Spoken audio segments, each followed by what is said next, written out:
Definisi. Pengertian hormon. Hormon adalah senyawa yang normal dikeluarkan oleh kelenjar endokrin atau jaringan tubuh dan dilepaskan ke peredaran darah menuju jaringan sasaran, berinteraksi secara selektif dengan reseptor khas dan menunjukkan efek biologis. Sistem kerja hormon berdasarkan mekanisme umpan balik, artinya kekurangan atau kelebihan hormon tertentu dapat mempengaruhi produksi hormon yang lain. Hal ini disebut homeostatis, yang berarti seimbang. Kemudian kelompok hormon. Pada dasarnya, hormon bisa dibagi menurut komposisi kandungannya yang berbeda-beda sebagai berikut. Yang pertama, hormon yang mengandung asam amino atau epinefrin, norepinefrin, tiroksin, dan triotironin. Yang kedua, hormon yang mengandung lipid atau testosteron, progesteron, estrogen, aldosteron, dan kortisol. Yang ketiga, hormon yang mengandung protein insulin seperti insulin, prolaktin, vasopresin, oksitosin, hormon pertumbuhan growth hormone, FSH, LH, dan TSH. Kemudian pengertian kontrasepsi hormonal. Kontrasepsi adalah upaya pencegahan kehamilan yang bersifat sementara ataupun menetap. Saat ini banyak yang tersedia metode atau alat kontrasepsi, baik itu kontrasepsi hormonal maupun non-hormonal. Kontrasepsi hormonal merupakan kontrasepsi yang paling banyak digunakan wanita di negara-negara maju. Kontrasepsi hormonal berisi dua hormon steroid, yaitu hormon estrogen dan progesteron. Estrogen sintetik adalah etinil, astrodiol, mestranol, dan progesteron sintetik adalah progestin, norentidron, norentinodrel, etinodiol, dan norgestrel. Kontrasepsi hormonal merupakan metode kontrasepsi yang dapat mencegah kehamilan karena mengandung estrogen dan progesterone. Kontrasepsi hormonal termasuk dalam metode kontrasepsi efektif. Kontrasepsi hormonal adalah suatu alat atau obat kontrasepsi yang bertujuan untuk mencegah kehamilan, di mana yang akan mengubah produksi hormon pada tubuh wanita dalam kontrasepsi. Selanjutnya yaitu obat-obat hormonal. Obat pertama yaitu obat antitiroid. Obat antitiroid bekerja dengan cara menghambat ikatan atau operasi iodium pada TBR, sehingga akan merupakan sekresi TSH, sehingga mengakibatkan produksi atau sekresi hormon tiroid. Adapun obat-obat yang termasuk obat antitiroid adalah propiondiuracil, mezotrizol, dan carfimazole. Selanjutnya itu interaksi obat. Interaksi obat antara propiondiuracil dan levotiroxin. Jenis interaksinya itu farmakokinetik. Menggunakan obat ini secara bersamaan dapat mengurangi efek levotiroxin. Propiondiuracil mengurangi hormon tiroid dan dapat menyebabkan tubuh Anda memproduksi kadar hormon tiroid yang terlalu rendah. Oleh karena itu, penggunaan propiondiuracil dan levotiroxin secara umum harus dihindari karena sifatnya yang berlawanan.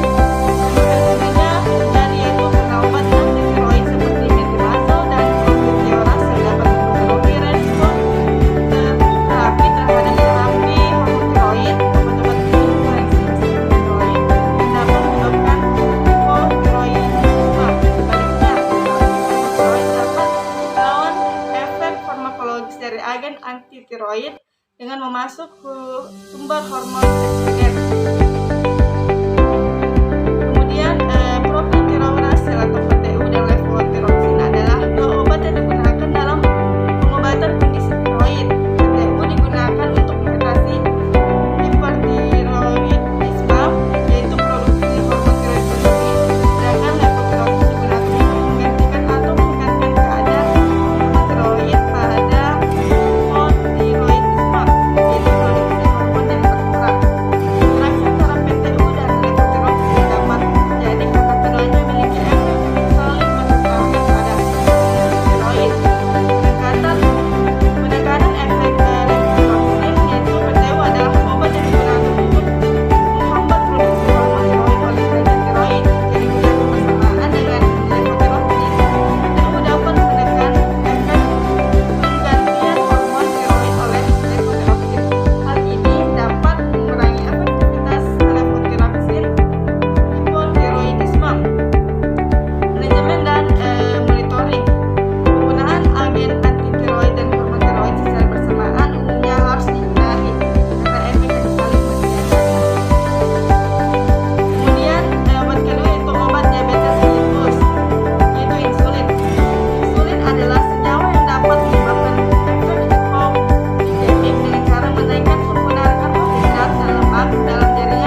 protein dan ARN pada beberapa jaringan.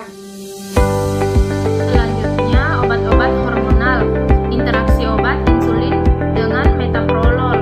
Terjadi farmakokinetik. Beta blocker seperti metoprolol dapat meningkatkan resiko tingkat keparahan dan durasi hipoglikemia atau gula darah rendah pada pasien yang menerima insulin aspar dan obat antidiabetes untuk lainnya. Mekanismenya secara khusus penghambatan glycogonolisis yang dimediasi oleh dan mobilisasi glukosa yang berhubungan dengan blokade beta dapat berpotensiasi hipoglikemia yang diinduksi oleh insulin pada penderita diabetes dan menunda pemulihan kadar glukosa darah yang normal. Interaksi antara insulin dan metoprolol dapat terjadi dan perlu diwaspadai. Insulin digunakan untuk mengontrol kadar gula darah pada pasien dengan diabetes, sedangkan metoprolol adalah obat beta blocker yang digunakan untuk mengatasi hipertensi, angina, dan gangguan irama jantung. Berikut adalah beberapa mekanisme interaksi yang mungkin terjadi antara keduanya. Obat-obat hormonal. Yang pertama, efek peningkatan hipoglikemia. Metoprolol dapat menekan gejala adrenergic hipoglikemia seperti detak jantung cepat dan atau getaran, yang biasanya menjadi tanda peringatan pada pasien dengan diabetes. Pada saat yang sama, insulin meningkat penggunaan glukosa oleh tubuh dan dapat menurunkan kadar gula darah. Penggunaan bersamaan dan meningkat resiko hipoglikemia, terutama jika dosis insulin tidak disesuaikan dengan tepat. Yang kedua, masking gejala hipoglikemia. Metoprolol dapat mengaburkan atau mengurangi gejala hipoglikemia seperti detak jantung cepat, gemetar, atau keringatan dingin.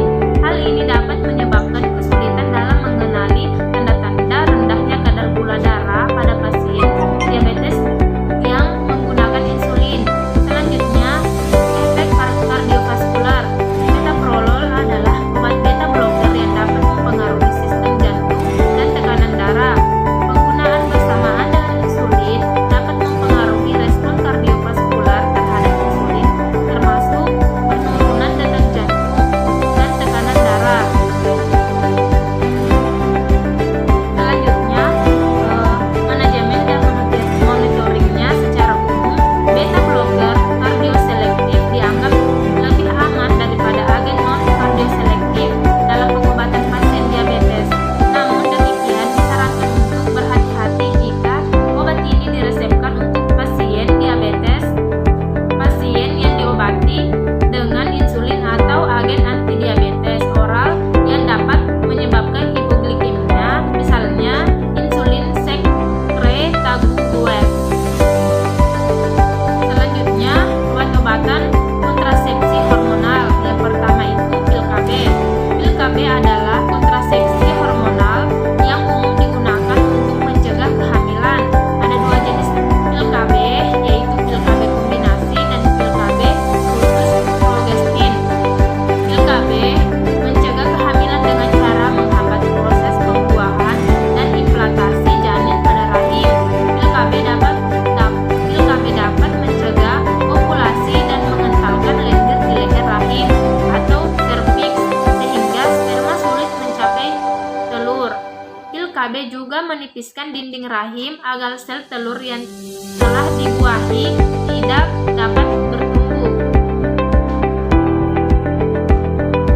Kemudian obat-obat kontrasepsi hormonal, yaitu pil KB kombinasi. Pil KB kombinasi mengandung hormon estrogen dan progestrogen sintesis. Selain mencegah kehamilan, pil KB kombinasi juga dapat membuat menstruasi lebih teratur dan tidak sakit. Jenis pil KB kombinasi ini dibedakan dari kadar hormon estrogen dan progestrogen diberikan di sepanjang siklus, namun fungsi dan efektivitas setiap jenis pil KB dalam mencegah kehamilan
pengendalian kehamilan.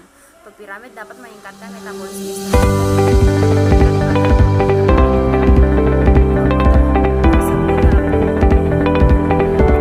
estrogen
Kontrasepsi ini mengurangi kadar lamotrigin dalam plasma sebesar 41% hingga 64%.